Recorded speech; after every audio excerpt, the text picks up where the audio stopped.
कोई प्रश्न पूछना है तो बोले, नहीं तो फिर आगे बढ़ते हैं। चलिए आगे देखते हैं हम। अगला टॉपिक हमें पढ़ना है एक समान विद्युत क्षेत्र में, एक समान विद्युत क्षेत्र में विद्युत द्विध्रुव के घूर्णन में किया गया कार्य। मान लीजिए कि आपके पास में ये एक समान विद्युत क्षेत्र है, ये एक समान विद्युत क्षेत्र है, एक समान विद्युत क्षेत्र है। इसमें एक विद्युत द्विध्रुव यूं रखा हुआ है, यहाँ माइनस आवेश है, माइनस क्यू आवेश है, यहाँ प्लस क्यू आवेश है। हम सब जानते हैं प्लस क्यू आवेश पर विद्युत क्षेत्र की दिशा में और माइनस क्यू आवेश पर विद्युत क्षेत्र के विपरीत दिशा में बल कार्य करता है। ये जो बल है इसका मान है F बराबर क्यू ई, जो दूसरा बल है उसका मान भी है F बराबर क्यू ई, दूसरे बल का मान भी F बराबर क्यू ई है, क्यू ई है, लेकिन दोनों की दिशाएं अलग अलग हैं। ये फिलहाल इस विद्युत क्षेत्र से जो द्विध्रुव की दिशा होती है, पी की जो दिशा होती है, मैं पी की दिशा की बात कर रहा हूँ, हमेशा माइनस से प्लस की ओर होती है, तो ये पी की दिशा हो गई, पी की दिशा हो गई। मैं जो तीर बनाया मैंने अभी वो पी की दिशा हो गई, ये ई की दिशा है। हालांकि ये तीर केवल ये दिशा निकालने के लिए बनाया है, और ये कोण है मान लीजिए θ1।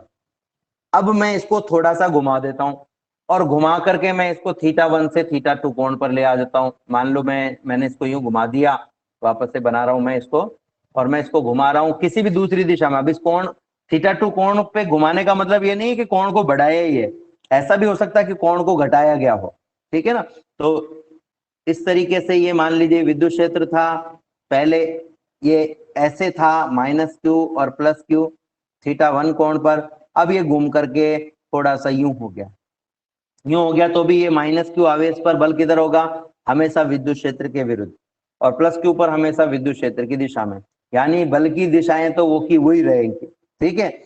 और जो कोण है वो अब बढ़ करके हो गया θ2। अगर मैं इसको थोड़ा सा इस तरफ घुमा देता तो कोण घट करके θ2 हो जाता, पर बदल गया, ठीक है, θ1 से θ2 हो गया है, ये हमें पता है, ठीक है ना। आगे इससे बढ़े हम, तो इस घूर्णन में कितना कार्य करना पड़ेगा ये हमें निकालना है। तो कार्य दो प्रकार का होता है, एक घूर्णन में किया गया कार्य, मतलब कार्य दो प्रकार का है, एक बल द्वारा किया गया कार्य और एक बल आघूर्ण द्वारा किया गया कार्य।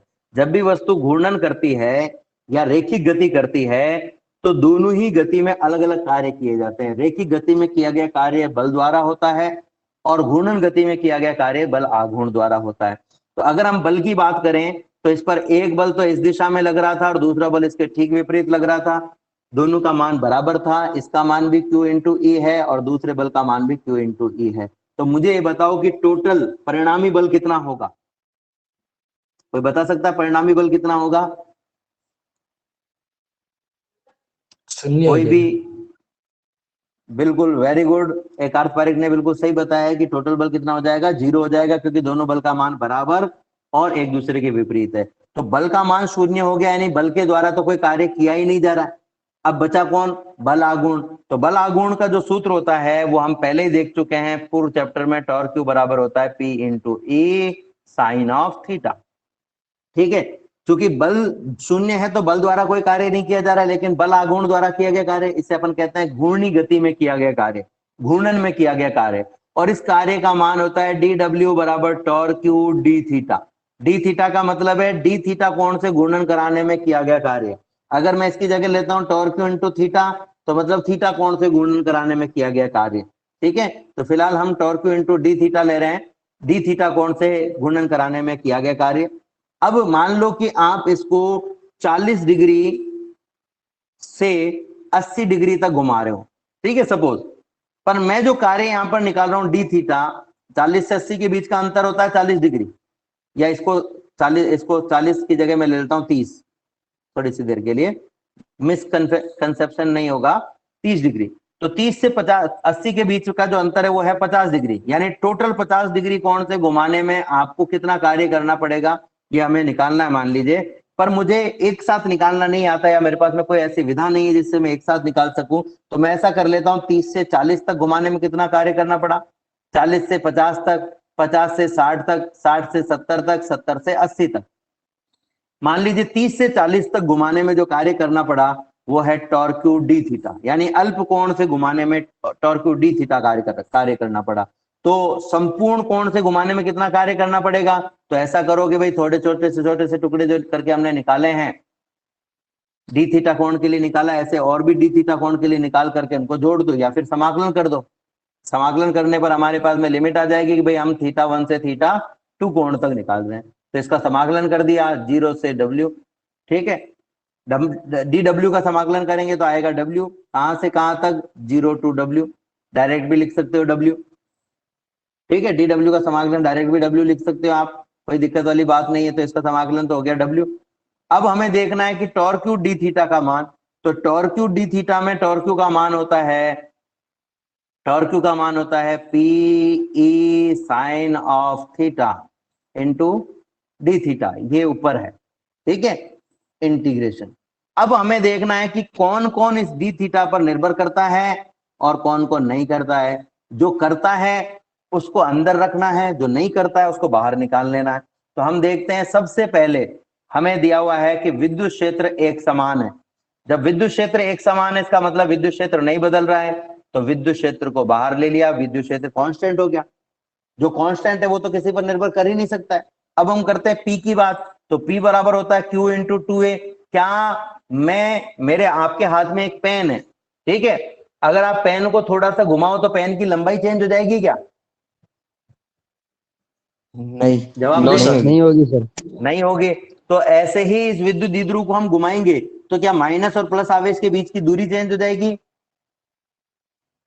नहीं सर, नहीं सर। नहीं सर। इसका मतलब ये 2A तो चेंज होगा ही नहीं। अब बचा Q, तो हम जानते हैं आवेश तो गति पर निर्भर करता ही नहीं है, यानी ना तो Q चेंज होगा ना 2A चेंज होगा, और दोनों ही चेंज नहीं होंगे। तो इसका मतलब P कौन हो गया? कांस्टेंट हो गया। तो P को भी बाहर निकाल लिया। अब बचा कौन? Sine theta.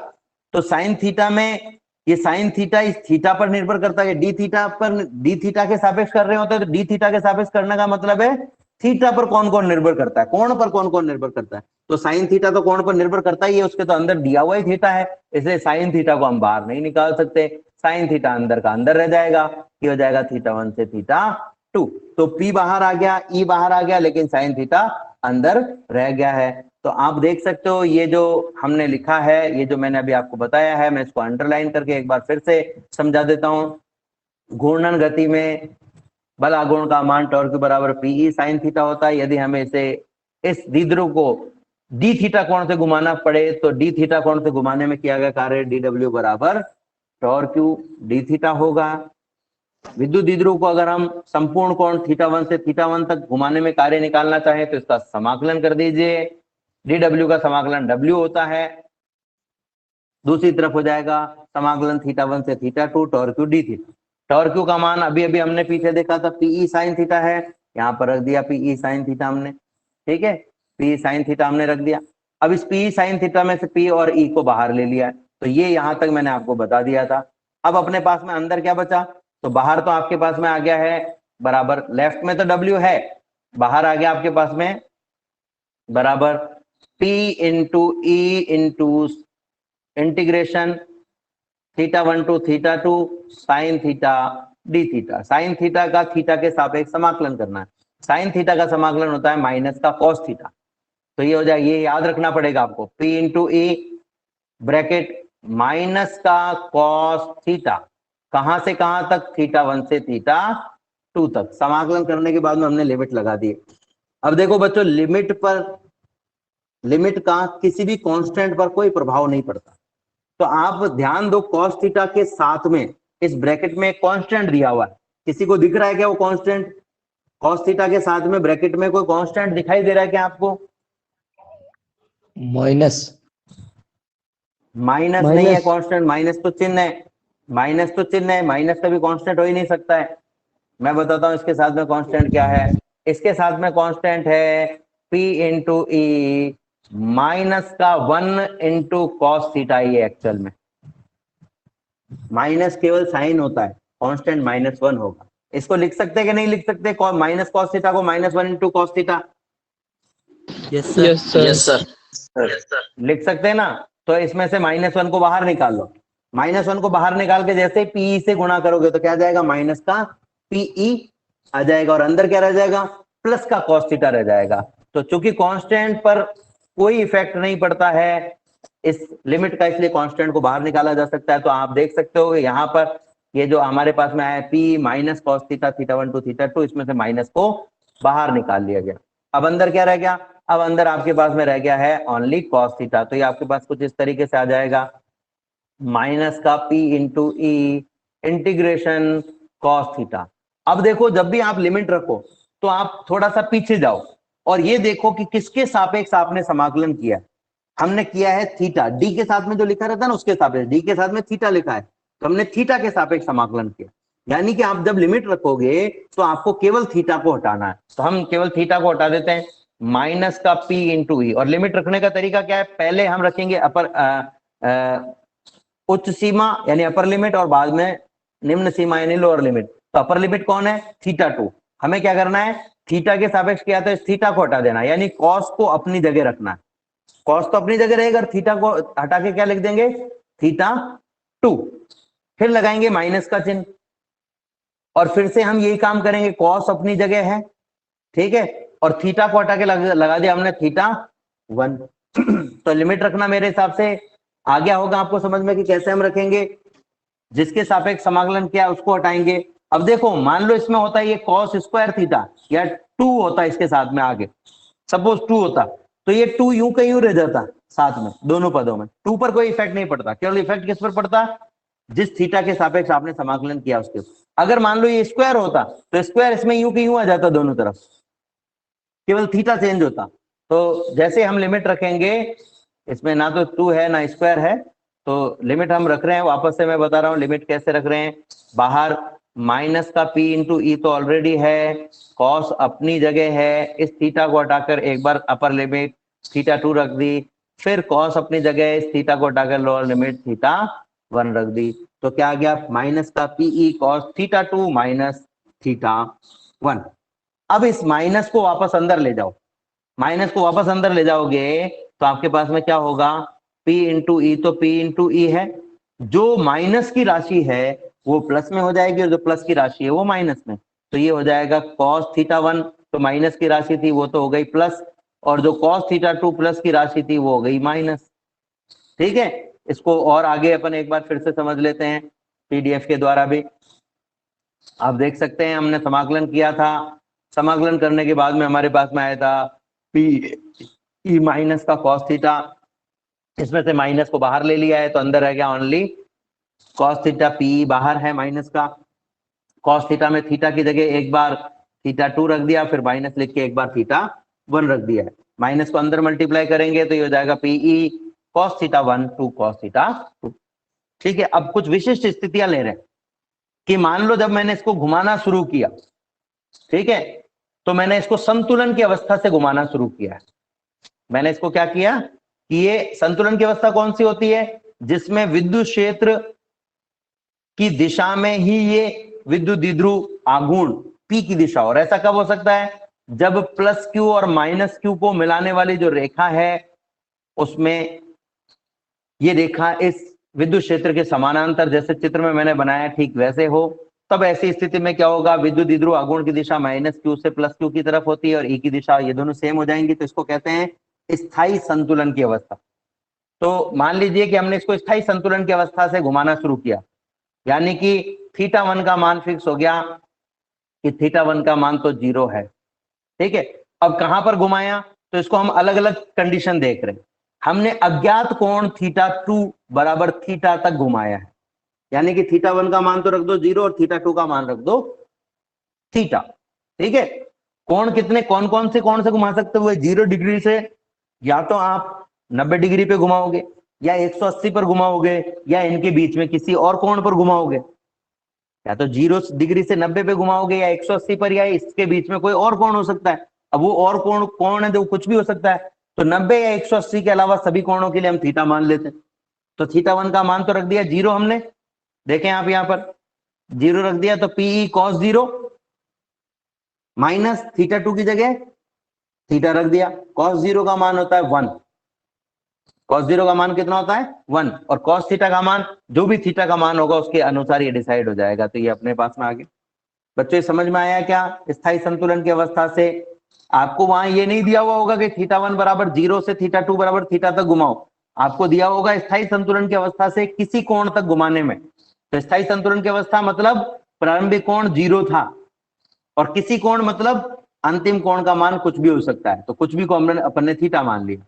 अब मान लो लिखा हुआ आ जावे स्थायी संतुलन की अवस्था से असंतुलन की अवस्था तक घुमाने में किया गया कार्य। ठीक है, तो ये जो कार्य है इसमें हम θ1 प्रारंभिक कोण वो कितना है, स्थायी संतुलन की अवस्था, स्थायी संतुलन की अवस्था में ये कोण होता है 0। फिर हमने इसको कहां पर घुमाया है, असंतुलन की अवस्था तक घुमाया है, यानी कि θ2 हो गया असंतुलन की अवस्था। असंतुलन की अवस्था में कोण का मान होता है 90 डिग्री। तो θ1 का मान 0 और θ2 का मान 90 डिग्री, जो कि अपना अगला टारगेट है। अगला टारगेट क्या है, स्थायी संतुलन की अवस्था θ1 बराबर 0 से असंतुलन की अवस्था θ2 बराबर 0 डिग्री तक घूर्णन में किया गया कार्य। हो सकता है प्रश्न में आपको ये θ1 बराबर 0 से θ2 बराबर 90 डिग्री मिला हुआ नहीं मिले, वहां लिखा हुआ मिल जाए कि स्थायी संतुलन की अवस्था से असंतुलन की अवस्था तक घुमाने में किया गया कार्य। तो हमने पता लगा लिया भाई स्थायी संतुलन की अवस्था यानी θ1 बराबर 0, असंतुलन की अवस्था θ2 बराबर 90 डिग्री। ये मैंने पिछले चैप्टर में जब आपको बल आघूर्ण के बारे में पढ़ाया था तब आपको बताया था कि कौन सी स्थायी संतुलन की अवस्था होगी, कौन सी असंतुलन की अवस्था होगी और कौन सी अस्थायी संतुलन की अवस्था होगी, स्थायी, अस्थायी और असंतुलन।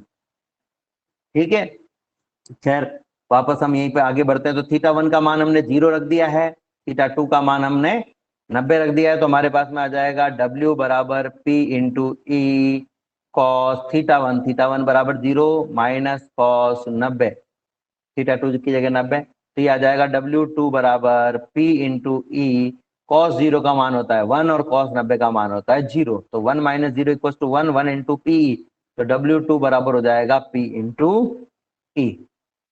ठीक है, ये अपने पास में आ गया। तो ये हम यहाँ पर देख भी सकते हैं, हाईलाइट कर देता हूँ, यहाँ पर देख लीजिए θ1 का मान 0 और θ2 का मान 90 रख दिया, cos 0 बराबर 1 और cos 90 बराबर 0 होता है। ये मान रखेंगे तो 1 माइनस 0 इक्वल टू 1 आएगा और 1 को P से गुणा करेंगे तो P आपके पास में आ जाएगा। अब लास्ट है हमारे पास में स्थायी संतुलन की अवस्था से असंतुलन की अवस्था तक घुमाने में किया गया कार्य। तो स्थायी संतुलन की अवस्था θ1 बराबर होता है 0 डिग्री, असंतुलन स्थायी संतुलन के बाद में अस्थायी संतुलन तक घुमाना है, तो अस्थायी संतुलन का कोण होता है 180 डिग्री। तो इसका मतलब हो गया 0 से 180 डिग्री। तो आप देख सकते हैं कि ये हमारे पास में कंडीशन है, स्थायी संतुलन की अवस्था से असंतुलन की अवस्था θ2 बराबर 180 डिग्री तक घुमाने में किया गया कार्य। अब आपको θ1 और θ2 के मान रखने हैं, तो θ1 का मान हमने रख दिया यहाँ पर, आप देख लें मैंने हाईलाइट कर दिया इसे PE cos 0 और θ2 का मान रख दिया है 180 cos 180। cos 180 का मान जो होता है वो होता है माइनस का 1। तो आपके पास में जो आएगा वो आ जाएगा कुछ इस तरीके से PE cos 0 माइनस cos 180। ठीक है, PE cos 0 का मान 1 होता है, फिर माइनस का 3 cos 180 का मान माइनस का 1 होता है, माइनस का 1 इंटू माइनस बराबर हो जाएगा प्लस। यहाँ पर हाईलाइट भी कर देता हूं मैं, ये देख लीजिए माइनस का 1 इंटू माइनस बराबर प्लस हो जाएगा, तो ये 1 प्लस 1 हो जाएगा 2 और 2 को बाहर गुणा कर देंगे तो हो जाएगा 2PE। ठीक है, तो अब आपके पास में 3 मान आए हैं। एक तो आया है स्थायी संतुलन की अवस्था से किसी कोण पर घुमाने में किया गया कार्य, ये जो किसी कोण पर घुमाने में किया गया कार्य था ये था PE 1 माइनस cos थीटा। एक आया है हमारे पास में स्थायी संतुलन की अवस्था से असंतुलन की अवस्था तक घुमाने में किया गया कार्य, ये आया है PE।